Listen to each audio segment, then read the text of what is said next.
Drapeaux de partis politiques, banderoles arborées, principales artères de la ville prises d'assaut, l'ambiance était de grand jour ce vendredi 23 juin 2023 à Kananga, dans le Kasaï central.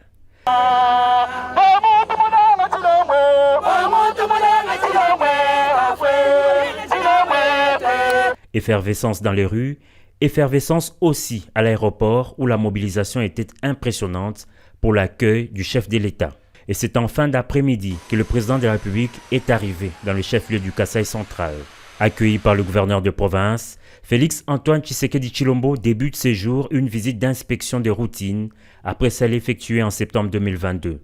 Son séjour de 24 heures à Kananga sera aussi l'occasion pour le chef de l'État d'inspecter les différents travaux lancés dans le Kasaï central, mais aussi se faire une idée très précise de l'état de la province. Une province actuellement ravagée par de nombreuses têtes d'érosion.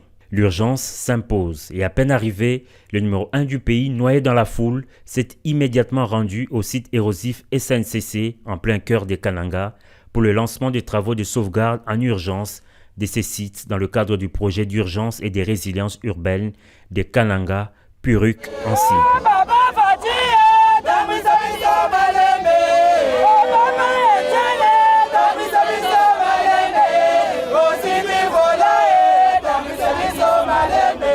Ici, les têtes d'érosion menacent la voie ferrée, mais aussi la route nationale numéro 1.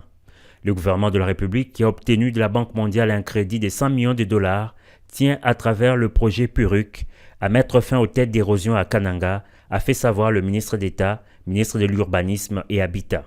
Et de façon succincte, le directeur provincial de l'Office de voirie et drainage OVD a présenté les activités qui seront réalisées dans le cadre de ce projet d'urgence. Ces travaux en soi constituera à la construction de collecteurs, la stabilisation des talus, ainsi qu'à la plantation des espèces végétales.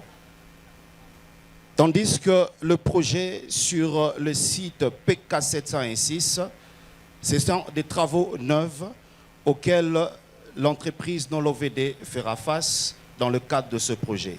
Après le mot, les actes, le président de la République a officiellement lancé ce projet à travers la pose de la première pierre en présence de nombreuses autorités nationales et provinciales. Ces brefs séjours du chef de l'État à Kananga sera également marqué dès ce samedi par des rencontres et des échanges avec les autorités provinciales civiles et militaires et les forces vives de la province.